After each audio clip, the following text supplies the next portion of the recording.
Nieko nesuprantu, nieko nežinau. Noriu, kad būtų gerai, viskas kaip ir neblogai.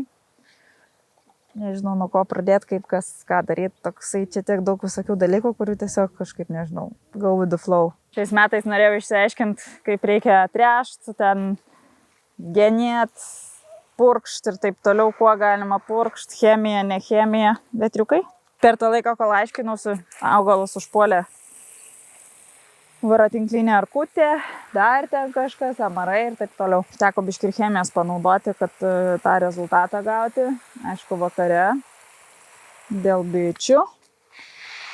Bet tik tais tuos tolimesnius augalus, kur mažiau šalia vaikų ir taip toliau. O visus kitus nupurškiau natūralaus augalo kažkokią ten ekstraktų. Ir iš tikrųjų gerai visai žiūriu, kad atsigavo, nes labai daug pastangų iš tikrųjų kainuoja. Ir labai gaila, jeigu augalai žūsta tiesiog dėl kažkokio neišmanimo, nepriežiūros ar priežiūros, bet kažkokių trečiųjų dalykų.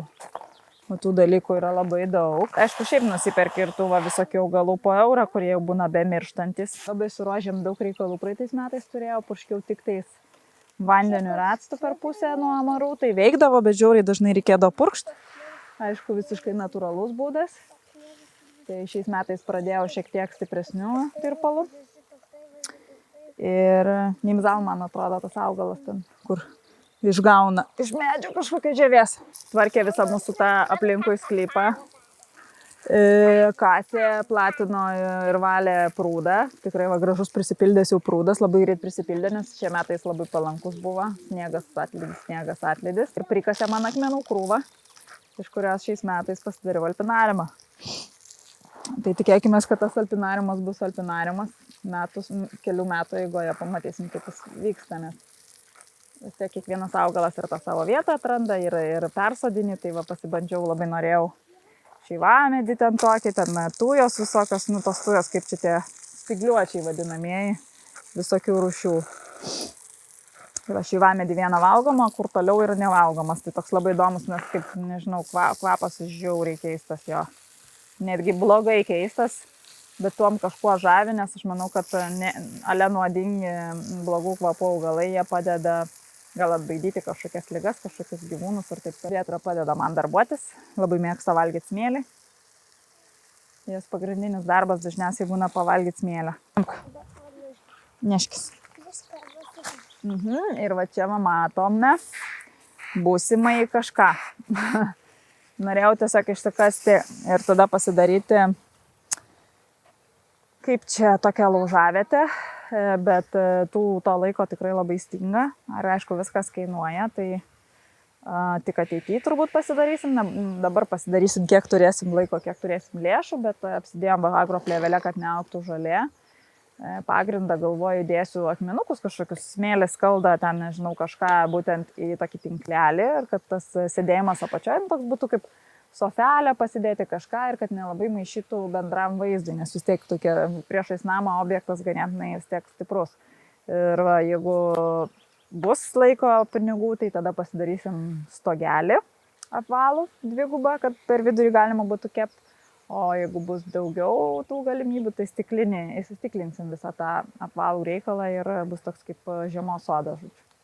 Labai, nes tikrai ten yra gražu žiemą, labai gražus vaizdai ir tokia ateita atsisės pabūt, tai smagu. Kadangi saulė vis tiek dieną žiemą būna, tai aš manau pakankamai ir šiltų. Šiais metais reikia pasibaigti dalykus, kuriuos esam nepasibaigę ir galbūt tada kažką kitką pradėti. Tai kažkaip biškį sudėtinga viską. Tai plus dar tie du mažučiai vaikučiai šiek tiek situaciją apsunkina. Tai va. Bet kažkaip nors ir to streso, pavyzdžiui, pavasarinio šiais metais nemažai ir versle jo yra visai nemažai, iš tikrųjų ir tų darbuotojų didžiulis trūkumas, bet viduje galbūt šiek tiek ramiau yra, nes labai daug praeitais metais taip šturmas buvo, ta prasme, tiesiog pasidarėm tiek daug dalykų, kad šiais jų tiek daug nebėra, norint džiaugtis ir gražiai gyventų. Tiesiog jau mėgojasi akimirką, ryte ateini atsisėdi kavytės, išgeri, taip toliau. Ta prasme, labai daug dalykų tiesiog yra padaryta ir čia tokie kaip ekstra viskas gaunasi. Tai, ta ramybė vidinė gal biški geresnė. Bet aš manau, kad tas procesas, tos svajonės, tie dalykai, kurių norisi, jie niekada nesibaigia ir tai turbūt yra gerai. Tai šiaip labai faina, kai matai tos augaliukus, kai kažkas išauga, kažkas neišauga, kažkam gerai, kažkam negerai, bet labai labai smagu tas rezultatas, kai kažkoks žiedelis naujas ar dar nematytas atsiranda, kai tos tulpės iš žemės išdygsta. Labai labai smagu. Tai va, ir aišku vaikam, vis tiek, kad ir kaip ten bebūtų, ta pati vėtra atsisėda valgo ramiai savo, visos jo valaskos krenta ant žemės, niekas, žus nereikia beveik nieko valyti. Augalai ir vaikai, visiems reikia daug priežiūros. Tiek. Nu tai ką, mano lysvelės, šiais metais, kadangi sezoną labai vėlai pradėjau, manyčiau. Tai pradedu nuo visokių tai ridikėlių, aišku, tradiciškai ir žolelių. Žolelės tai krapai, petražolės, laiškiniai česnakai, itališkas tas miksas, rozmarinai, tymas ir dar kažkas. Ir žodžiu, man tai atrodo, tai yra tie dalykai, kuriuos tu tikrai žmogus kiekvienas naudoja ir jų jų reikia daugiausiai. Nu ir plus bazilikas, tokius dalykus, kuriuos gali susismulkinti ir, pavyzdžiui, sušaldyti ar išdžiovinti. Tokius dalykus šiaip reikėtų turėti visus metus ir tikrai yra aukštesnės kokybės negu pirktiniai. Kaina daug geresnė būna ir labai svarbus faktas, kad skonis yra pats tikras, normalus, geras, stiprus skonis, taip kalendra kokia, pavyzdžiui, kurią pats užsiauginė. Tai tos paprastos įprastinės kiekvienas žmogus valgomos žolelės Lietuvoje ir labai lengvai užauginamos ir lauke, ir viduje, ir bet kur, ir visus metus, tai realiai, nu ne visus metus, bet didžiąją metų dalį praktiškai, jeigu ten šviesos galima netgi papildomai pridėti, nesu lempam, tai jeigu to nesinori daryti, tai tikrai galima prisiauginti 3 kartus, jaučiu 4 net galima, kokius krapus ten kažką, kas greit auga, nu ir turim super dalyką. Tai va ir mano čia tikslas irgi toksai su tom lysvėm, kad užsiauginti viską, kas greičiau auga, kad vaikai galėtų valgyti tiesiai iš lysvių, nueitų susipažintų, sužinotų, kas tai yra. Ir vienos lysvės realiai intensyviau užauginto produkto užtenka pakankamai ilgam laikui, ne tik tai šviežiai, bet netgi pasiruošti, tai jeigu kažkas labai naudojama yra, ten kokie svogūnų laiškai gali būti. Tai galima jas ir džiovinti, sakykime, visokias, bet irgi su aliejum, su druska galima, petražoles, ten krapai, tiesiog šaldyti ir taip toliau, tai super dalykėlis. Šiais metais nusprendžiau, kad, nu, kaip dvigubai lysvių norėjau ir šiltnamį, tai pavyko kol kas tik su šiltnamiu susitvarkyti, nes žmogus, kuris turėjo padaryti lysves, susilaužė šonkauliai. Tai vat ir šiaip šiais metais, sakau, toks biški mažiau visko, nes ir sunku, ir gal ir visai gerai, kad taip palaipsniui viskas susidėlioja ir mažiau visko padarai šiek tiek, negu planavai. Tai šiltnamis yra 4:8, tikrai visai kitoks dydis, norėčiau čia stelažus pasistatyti, tvarką įsivesti, nes visą laiką tokioje didelėje vietoje trūksta vietos kokybiškai, tvarkingai susidėti daiktus. Tai vat norėtųsi susiskirstyti, kad tie sodo daiktai ir šiltnamiams skirti galėtų čia būti, daiginimas ankstyvesnis prasidėti, bet nesitikiu, kad čia šildysiu ar kažką, nežinau, bet gal ateity. Bet tikiuosi, kad va tie 3 šiltnamiai jau ir iš tikrųjų jų ir užtenka man visiems metams turėti produkcijai, nu, ir vasarai, ir visiems metams. Dar tų lysvių šiek tiek norėsis ir va šitas visas didelis laukas, nu, sakyčiau, tikrai nemažas, tai vat bulvės, svogūnai, morkos ir taip toliau. Bet nežinau, kaip man pavyks žiemą išlaikyti, nes tai yra irgi menas.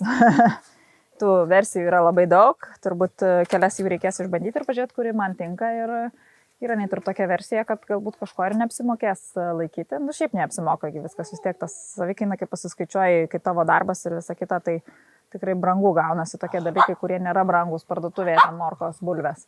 Apie žolelės nekalbu, nes vis tiek jas kaip ir apsimoka ir tikrai skanu ir visa kita, pomidorai, ten visi tie dalykai tikrai nice.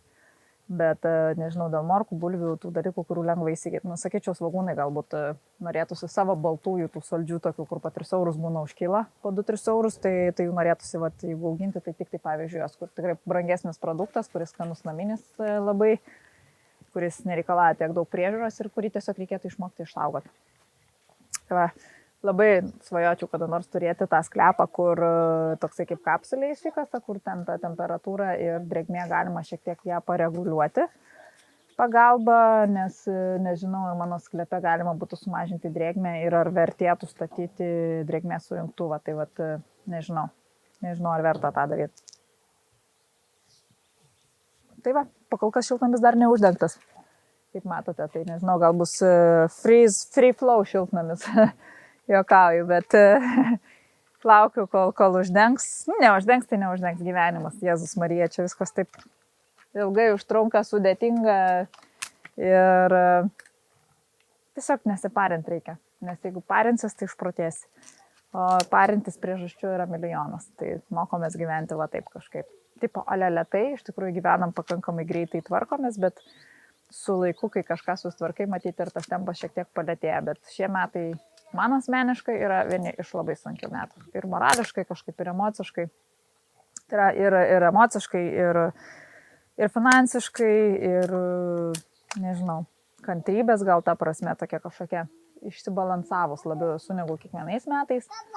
Bet viduj vis tiek ta ramybė kažkokia stabilumas yra. Vat, nu, kaip ir stabili, bet išsibalansavus, prieštaringa. Bet tu suprantu, kad yra vaikai, galbūt tos auklės turėjau, kas man tikrai padėdavo, palengvindavo, ramiai savo valgyti padarydavo. Dabar tikrai daugiau ir to maisto šlamšmaiščio kartais pavalgom, nes tiesiog nebeturiu jėgų gaminti tiesiog. Ir matyti reikia tiesiog susidėlioti vėl, daug kas jau kaip ir sudėliota, bet vis tiek to tokio streso galbūt išoriškai yra daugiau dėl visokių priežasčių. Vidinė, kaip ir sakau, ramybė yra, bet vis tiek jaučiasi ir tas toksai kažkoks toks biški. Tai va reikia tiesiog one step back, atgal ir pažiūrėti kitom akim, pasėdėti, jeigu nori pasėdėti. Noriu Netflixą pažiūrėti vakarais, man tikrai labai tai patinka daryti, turiu savo mėgstamų serialus. Ir tada tiesiog biškai atsigaunu, iš tikrųjų pailsiu kažkuria prasme, kad ir kaip durnai tai skambėtų. Malkinė Barinto projektas yra su kolega mūsų Valentinu, mūsų gerbiamu ir mylimu Valentinu. Tai dabar gyvenam čia 5 metai, man atrodo jau.